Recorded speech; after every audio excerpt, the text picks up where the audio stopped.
나는 여당 대변인으로 당 총재인 장면 총리를 매일 만났다. 장면 총리가 자주 들려준 말이 생각난다. 나에게 가장 큰 사명은 다음 선거에 다시 총리가 되는 것이 아닙니다. 어떻게 하면 선거를 통해 야당의 정권을 평화적으로 넘겨주는가 하는 것입니다. 한국의 평화적 정권 교체의 역사를 만드는 것입니다. 그것이 내게 주어진 사명이라 생각합니다. 나는 그런 장면 총리가 유약해 보였고 어떤 때는 한심하다는 생각도 들었다. 벌써 정권의 종말을 생각하고 있는 것이 아닌가 하는 느낌이 들기도 했다. 그러나 그는 멀리 내다보는 눈을 지니고 있었다. 우리의 민주주의 토양이 척박한 것을 꿰뚫어보고 있었다. 그 후로 평화적인 여야 정권 교체가 되기까지는 무려 37년이 걸렸음이 이를 증명한다. 장 총리는 온건한 민주주의자였다. 중도적인 생각을 지녔고 공산주의는 단호히 반대했다. 한 번은 어느 사석에서 내가 야당과 언론이 너무한다고 투정 섞인 얘기를 했더니 장 총리가 조용히 내게 말했다. 그렇게 생각하지 말게. 그런 것을 참고 용어하는 것이 민주주의야. 민주주의는 그렇게 해서 조금씩 발전해가는 것이네. 장 총리는 인간적으로는 나무랄 데가 없었지만 되찾지 못했다. 그런 점이 혼란기의 지도자로서는 흠이었다. 하지만 민주주의에 대한 굳건한 신념은 흔들림이 없었다. 여당 대변인으로서 매일 각종 연설회와 공개 토론에 나가 여당의 정책과 입장을 설명했다. 나는 항상 당당하려 노력했다. 열심히 준비하고 진지하게 얘기했다. 사람들은 내 말에 귀를 기울였고 나는 어느새 준비된 대변인, 인기 대변인이 되어 있었다. 집권 여당 대변인이기에 최신 정보를 토대로 정부 입장을 피력했다. 여당은 얻지 못할 자료를 손쉽게 확보할 수 있었고 그래서 정책이나 사안을 정밀하게 분석하여 그 핵심을 전달할 수 있었다. 그러다 보니 언론은 나의 브리핑이나 회견 등을 중시했다. 나는 하루도 빠짐없이 야당, 혁신계, 무소속 그룹의 대변인들과 싸웠다. 늘 3대1의 설전이었다. 국민들을 설득할 자신이 있었기에 나는 그들과의 싸움이 기다려지기도 했다. 한국과 미국이 체결한 한미 경제협정 개정안을 둘러싼 연설회가 서울 시공간에서 열렸을 때였다. 야당과 혁신계 인사들은 이 개정안이 한국을 미국에 팔아먹는 저희가 있다며 정부 여당을 공격했다. 신민당 혁신계 무소속 대표가 차례로 나와 분위기를 반대쪽으로 몰아갔다. 장내는 긴장감으로 터질 것만 같았다. 정부 쪽에서 태완선 부흥부 장관이 나서서 설명을 하려 했지만 야유 속에서 제지당했다. 야당은 정부가 나라를 팔아먹었다고 공격했다. 구파 계열의 신민당 박준규 의원이 목청을 높였다. 또 혁신계 윤길중 대표도 가세했다. 4.19 혁명이 성공해서 덕본 사람이 누구냐. 이승만이 가졌던 권력을 장면이 갖고 자유당이 가졌던 권력을 민주당이 가졌다. 우리 피해 대중에게는 피해만 있을 뿐이다. 한미경제협정은 매국일 뿐이다. 내가 마지막으로 연단에 올라섰을 때 장내는 수습이 불가능할 정도로 난장판이었다. 나는 그날 아침에 발간된 조선일보 사설을 들어보였다. 사설의 논지는 한미경제협정 개정안이 과거에 비하면 그래도 진일보했다는 것이었다. 여러분도 다 알다시피 조선일보는 야당지입니다. 그런데도 이렇게 사설을 썼습니다. 야당지조차 평가를 하는 장점이 있음에도 이것을 국민들이 반대하는 것은 정부의 책임이 큽니다.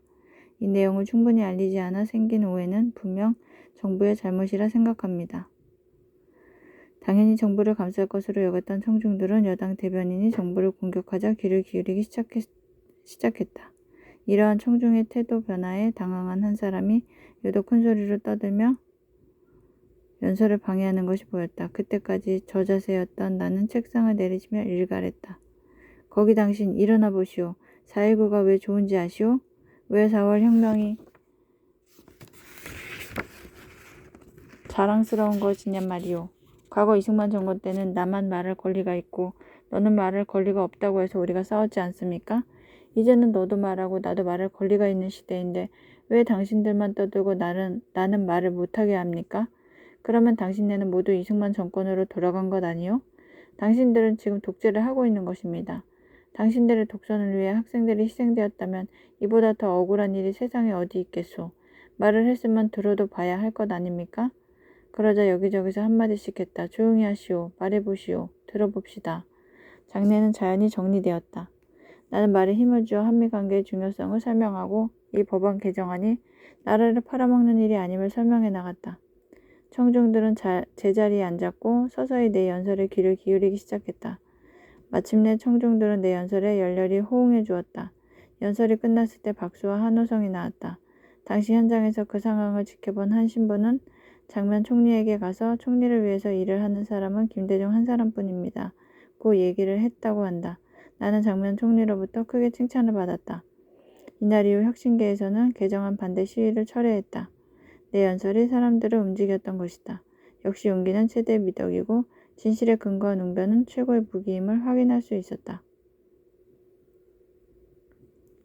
또한 신념을 가지고 옳은 일을 바르게 얘기하면 국민들이 이해해준다는 확신을 얻었다. 1961년 봄이 되자 사회 각 분야가 차츰 질서를 찾기 시작했다. 무엇보다 정치권이 안정을 찾아갔다. 시위도 눈에 띄게 줄어들었다. 시위에 시민들이 점점 둔감해지기 시작했다. 시민들은 호응 대신 면박을 주기 시작했다. 그만했으면 이제 됐다는 반응이었다. 기나긴 혼란의 터널을 빠져나오는 듯했다. 장면 내각과 여당은 국토종합개발계획을 세웠다. 대학 졸업생을 정부 기관에서 대거 채용하고 여러 장학금 제도를 만들어 가난한 학생의 학업을 도왔다. 혁명의 주체 세력인 학생들의 면학 정신을 북돋기 위한 여러 장치들을 마련했다. 그것은 국가의 미래를 위한 투자이기도 했다. 한편으로는 국민의 경제 수준 전반을 끌어올리는 경제개발 계획을 마련했다. 이 계획은 나중에 박정희 쿠데타 세력이 그대로 베껴서 자기들 것인 양 발표했다. 결국 경제개발 계획은 장면 정권이 만들었지만 박정희 정권이 그 열매를 가로챈 셈이었다. 국토건설본부를 창설하여 사상계의 발행인 장준하 씨가 본부장을 맡았다. 당시 사상계는 지식인들이 신뢰하고 선호한 월간지였다. 여기저기서 의욕적인 삽질이 시작되었다. 또 짧은 기간에 지방자치선거를 실시하여 면장까지 주민들이 직접 뽑았다. 장면 정권은 아무것도 하지 않은 것이 아니었다. 열심히 일했지만 그것이 시위 열기에 묻혀 돋보이지 않았을 뿐이다. 민심이 돌아오니 모든 것이 희망적이었다. 국민 경제도 안정되었다. 장 총리는 미국 방문을 앞두고 있었다. 6월 정상회담을 내심 기다리고 있었다. 당시 케네디 미국 대통령은 독재 정권을 무너뜨리고 출범한 민주정권에 호감을 가지고 있었다. 그리고 그 정권의 리더인 장 총리를 높이 평가하고 있었다. 같은 카톨릭 신자여서 친밀감이 더했는지도 몰랐다. 새 나라를 건설하는 데 필요한 대대적인 원조를 미국으로부터 얻어낼 수도 있는 혹이었다. 만사가 잘 풀려나갔다. 이대로 가면 한국의 민주주의는 튼실히 뿌리내릴 수 있을 것 같았다. 그리고 내게도 봄바람이 불었다. 그 바람은 강원도 인제에서 불어왔다. 1960년 선거에서 1000표 차이로 나를 이기고 당선된 민 의원은 경찰서장 출신이었다. 그가 3.15 부정선거에 관련된 사실이 뒤늦게 밝혀져 의원 자격을 박탈당했다. 인제군의 보궐선거는 5월 13일에 치르게 되어 있었다. 나는 민주당 후보로 다시 출마했다. 그리고 마침내 이겼다. 고향 목포에서 1954년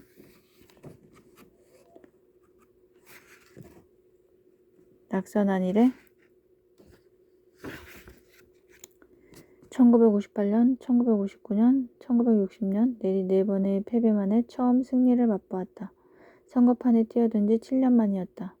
5월 14일 당선이 확정되어 군선거관리위원회에서 민의원 당선증을 받았다. 그걸 받아들자 만감이 교차했다. 이 한 장의 당선증을 위해 그간 그토록 고생을 했단 말인가. 세상을 뜬 아내 차영애가 맨 먼저 떠올랐다. 나는 당선증을 쥐고 통곡했다. 서울로 올라가면 금배지를 받을 것이다. 금배지를 달고 아내 앞에 서고 싶었다. 아내의 무덤을 찾아가 보여주고 싶었다.